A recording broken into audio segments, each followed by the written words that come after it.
Hi, I'm Paul, and I am the lead research technician here at the How to Linux Research Labs, and I am also the administrator of the Pop! OS Linux Facebook group on Facebook. Okay, so let's get started. Okay, so today's video, I'm going to show you how to install the Sublime Text code editor 4 on Pop! OS Linux 22.04. Okay, here's my pop installation here, and here's my neofetch to prove that I'm actually in a pop session. Pop 22.04, okay, good. GNOME Desktop 42. Okay. Okay, so what is Sublime Text? Okay, in a nutshell, Sublime Text is a versatile, efficient, and cross-platform code editor which is used by developers. It is cross-platform, and it does have advanced syntax highlighting, and it's pretty fast. They say it's lightning fast. And when you do a search for IDEs and code editors, a lot of times you'll see Sublime Text pop up pretty usually, along with Atom, which is no longer around, I don't think, and a couple others like PyCharm, Eclipse. So, and if you do any kind of a search for a code editor or an IDE or whatever, more than likely Sublime Text will pop up somewhere in the search results. The editor is not open source; it is proprietary, but its capabilities can be expanded through plugins, and these are usually developed and upheld and maintained by the community under open source licenses. So while the core of it might not be open source, it's proprietary, the plugins are open source. So you get kind of a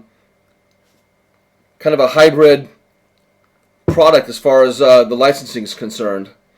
Okay, so recently Sublime Text 4 has released a new build. So essentially we're going to do Sublime Text 4, and the build is 4166. And this introduces a range of enhancements and fixes that promise to streamline the coding experience significantly. Okay, so there's a few different ways of installing Sublime Text. I've been over the documentation, and this is my breakdown of it.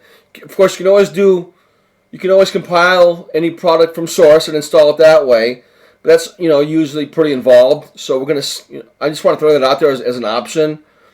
I don't usually make the videos on compiling and installing things. I'd like to one day, maybe we will, but for now I'm trying to skip the compiling method. So the three main kind of like distro agnostic methods would be app image, snap, and flatpak. I don't believe there's an app image for it. If you're okay with snaps, go ahead and go and look into that method. I did my research so that the snap package is pretty current. So if you go that route, you're okay. And the Flatpak version does seem to be about 4 years behind. So I would probably say don't go that route. Don't go the Flatpak route. Of course, with either of these containerized, sandboxed, installers, it'll be in a sandbox, and you have to deal with whatever permissions that that Sublime Text will need to access your file system, because having access to your file system is not just an option; it's a requirement for an IDE or a code editor. Okay, so if the default permissions aren't good enough, you're going to have to figure out how to grant more permissions. Okay, and then another way to do it on a Ubuntu Pop Debian distro is through a standalone .deb file. Now that's good. I don't say don't do that, but the way we're going to do it is I'm going to install the official Sublime Text repo and repo key, which is actually it's their official apt repo and their official, and then of course the key that goes along with it. And by doing it that way, when you do your system updates and upgrades, it'll automatically hit that repo and pull in any patches, updates, new versions, and whatnot, and it'll just it'll just upgrade the product in place. The product being Sublime Text 4. It'll just do it in place. If you just download a standalone .deb file, then you have to always keep you always have to keep track of new versions of Sublime Text, patches, and whatnot. And then you have to always, not that it's a big deal, it's not involved, but it makes it a little bit more work, so you have to always keep up on new versions and new patches and whatnot with Sublime Text. And then, I don't know if you have to get rid of the existing, installation or not, but certainly you have to download a new deb file and then go through the process again, which isn't involved, but certainly if you just add their official repo, it makes it a little bit more streamlined, I think. You just kind of install it and then kind of just forget it and just run your sudo apt update and sudo apt upgrade command in the terminal, which will upgrade everything in the sources list. All your core distro software, along with any PPAs or official third-party repos that you've added to your sources list. So I think that's a pretty good way to go. So we're going to go that way. So we're going to just really quick here. When we're done, we'll try to launch it from terminal here. Let me go ahead and clear that. We'll come back and try to launch it from terminal, and then we'll definitely launch it from the application folder. And we'll scroll up here, and I'm going to look for, what is it? Sublime Text, right? So that's in the S's. So we'll scroll down just to see that, just so that it's not actually here. And when we're done, it will actually have an entry here. So you can see in the S's we don't have any Sublime Text entry, right? Okay, so when we're done, we'll come back and try to launch it through the GUI, through the application folder, and then through the terminal. Okay, so back with the first step. Okay, so the first step is going to be adding the apt repository key I believe that this key would work under both main architectures, x86-64 and ARM64. And so the first step is we're going to install the GPG key, new privacy guard key. It's an apt key, apt repo. So we're going to install the key first, and then once the key is installed, then we'll move on to the next step, which will be adding the actual repo URL. Okay, so let me a quick little breakdown of what we're looking at here. wget, you're going to have this wget utility on your system. Just type in wget, and if it comes up, if it's already there, you'll know it's there, and you can do a wget -- version to see the version. Otherwise, you need to install it, and on pop it would be sudo apt install wget, wget. So once you've got that installed, you can go ahead and key all this in here, and we can go ahead and work with wget. So wget's going to pull in the key, the repo key essentially, from this URL here. It's going to pipe it into the GPG utility here. And I'm not really quite sure what process goes on here, but after it's been processed, the key's been processed here, then it'll pipe that output into this last command here, and it'll T it. This T means that not only will it send and store the key to this path here with this extension, but we'll also see the output to the screen as well. That's what T means. It'll kind of split the output. One of it will go internally, and one of it will go externally. One will go into the file system. It'll send the output of all this here into the internal file system, and T will also output. It'll output output to the screen, so we can see what's happening here. Okay, so once we keyed all that in and everything looks good there, everything all staged up fine. Okay, we'll enter on that, and that's a good sign. It was quick, but there's no faults or errors. So that's good, and we're on to the next step. We're going to add the actual stable channel. There's two channels. One's a stable channel, one's a development channel. I would just go with the stable. Obviously, stable means, it's not as current as the developer's channel probably, but a developer channel, not only does it give you good stuff, The trade-off is it gives you more features, but it might not be tested or it might not be stable. So we're going to go with the stable version. That's pretty, it's current enough and it's stable. And ultimately, you want stability, unless you want some of the more cutting-edge features that haven't been tested yet, and you're okay with the stability. Otherwise, the channel I would recommend to use would be the stable channel. So we'll come back and we'll key in the repo for the stable channel.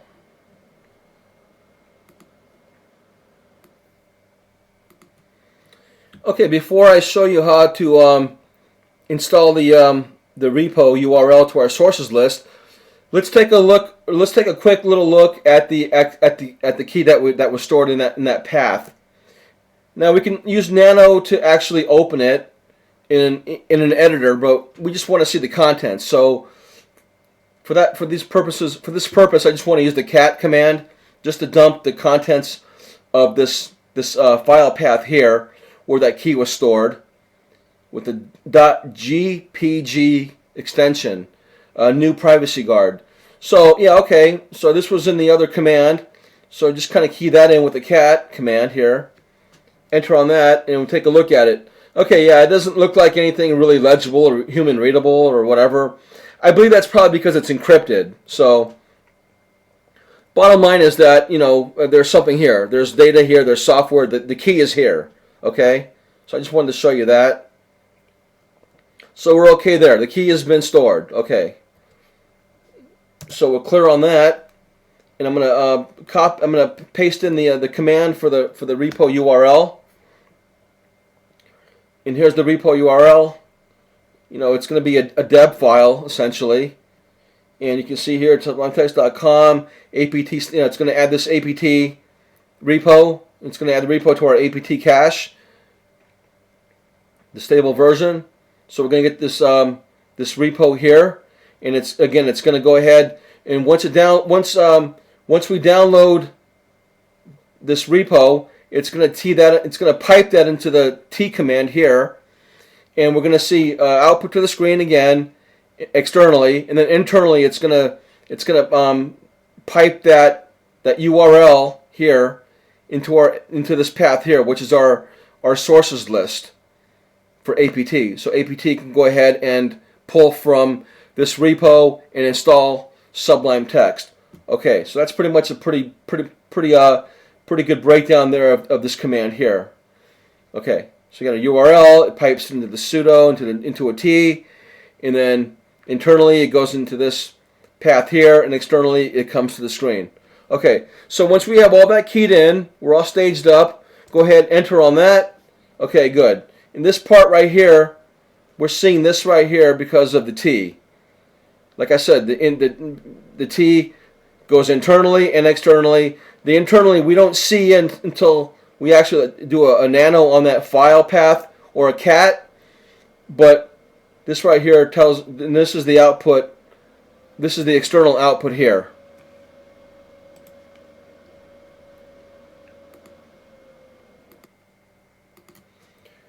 Okay, so the repo URL has been added to our sources list. So let's go ahead, and I just want to show you one little quick thing here. If you go to Pop Shop and you go to the hamburger menu up here in the upper right, and you click on software, system software sources, then this comes up here, and on the extra sources tab. Now I didn't check it before. I forgot to check it to show that this wasn't actually here. It is here now. Before it wasn't. Before I started the video, it was not here. So this entry gets added after we do what we did in the terminal as far as adding the repo to the list. And so this is a place. Essentially, what I'm trying to say is this is a good place in a GUI sense to see what's in your sources list. You see all the pop stuff here that are installed out of the box, and then all the other ones that I've added, some PPAs, Waydroid, some other official and or just like third-party PPAs that I've added myself manually. So this is a good place to come, and to manage to verify a repo, and you can also highlight something. You can delete it outright. You can add another one, or you can just modify something here. So you can do a few different operations here with your repos. Okay. And then there's only like one more step left. Now at this point, the key has been stored. We've installed. We've added the repo URL to our APT sources list. But at this point, APT does not know about the repo. It doesn't know it exists. So if we were to do an install command, it wouldn't be able to find it because it hasn't been updated yet. So before we can actually use APT to install it from that repo, we need to go ahead and update the APT cache. And that's pretty simple command here that we've probably probably most, if not all, Debian and Pop Ubuntu users have seen before. The standard apt sudo apt install command here, or actually not install. I'm sorry, update. And then of course, then you either do upgrade separately or you chain it with an upgrade command. But we don't want to do an upgrade at this point. We just want to do the update so we can update the apt cache. So all we need is sudo apt update. Okay, just like if you were going to be doing a system update, except we don't need the upgrade. We just need the update so apt will become aware of the repo. Okay, so once we get that keyed in, enter on that. And it'll go through all it'll go through all the repos that are on your sources list. And at the same time, it's checking to see if there's any upgrades. But since I don't want to do upgrades for everything else installed, we can skip it right there. And I'll scroll up really quick and kind of skim along down here.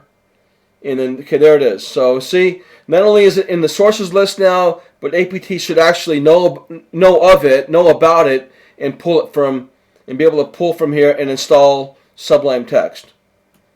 Let's see if there's anything else real quick. That's pretty much about it. How many entries do I see here? I see one for the stable, and there's another one down here. I'd have to figure out what the differences are. They look the same. APT stable or whatnot. Anyway, I think we're okay there. So APT knows about it, and now APT can install from it. And then everything else here, these packages are just other software that I have on the system. But I can deal with that later. So I'm going to clear on that, and one more time with the APT. And this time we're going to go APT install. See what I did there? I keyed in IN, and then I tabbed it, auto-completed it. That way it knows the command actually exists. The right command. Install.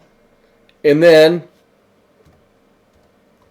let's see, SUB. I'm doing tab each time I key in a character.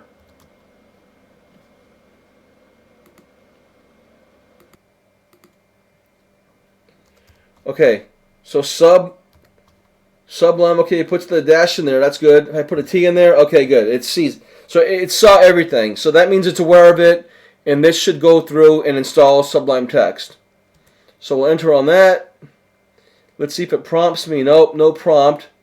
Even though I didn't put a -y flag up here to say yes automatically to everything. It didn't prompt me. I thought it would prompt me, but it did not. Okay, so that's fine. So let's take a quick little look down here. There's other information mixed in that has nothing to do with Sublime Text. So you have to separate everything out. But you can see that here. 50. Downloaded and installed 50 megabytes worth of data for Sublime, and then it unpacked it and installed the .deb file, essentially. Okay, everything looks good there. Okay, so Sublime Text has been installed. So it's installed and we're all done. I wanted to check a couple more things. I just wanted to see if the Sublime Text repo URL shows up in our sources list here in the file system. Okay, I need to go and figure out why. Maybe I'm in the wrong sources list here. I thought that it would be here. It's not. I'm pretty sure this is the right folder path here. So it's not there. But we know it exists, so this is not really important. Let's try something else. One more thing here real quick. Here we'll clear on that. Come up here. and we'll check this other path here. This one here. Let's see what this path. Okay. I need to look and see. I need to look into that later. So we'll clear on that for now. Other than that, Sublime Text should be installed. And when I come down here and try to check it from the GUI, okay, there it is right there. We were already in the S's. Okay, this was in here before, right? So right click on it, and you don't really need anything here. You can pin the dash later. Well, otherwise, just go ahead and single left click on that, and it'll gyrate and process. And then there's Sublime Text. That's as far as I'll go, as far as demonstrating how to use it and all the ins and outs of it. But you see it's installed. And I'd like to just show the version real quick. I was expecting 4166. This is 4169. Okay, that's fine. Sublime 4 basically. So Sublime 4 has been installed, and there it is. So I'm going to X out on that, and let's see if it's on the path and if I can launch it from the command line here.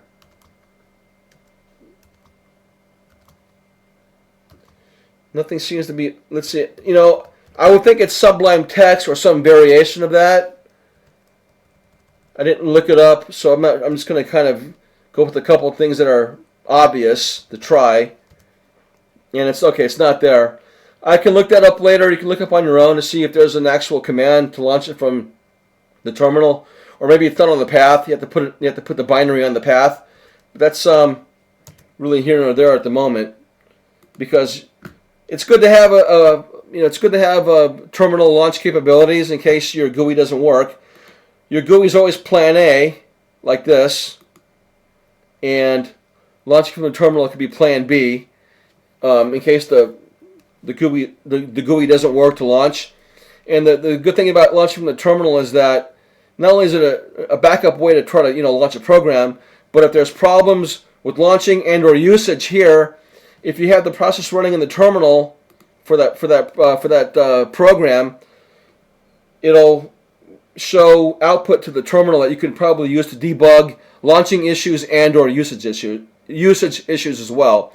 So while the GUI way is the preferred plan A, at least for me, it's good to have a plan B in the command line, so you could have another way of launching things and get some useful information that will probably, hopefully, help you debug launch and or usage issues.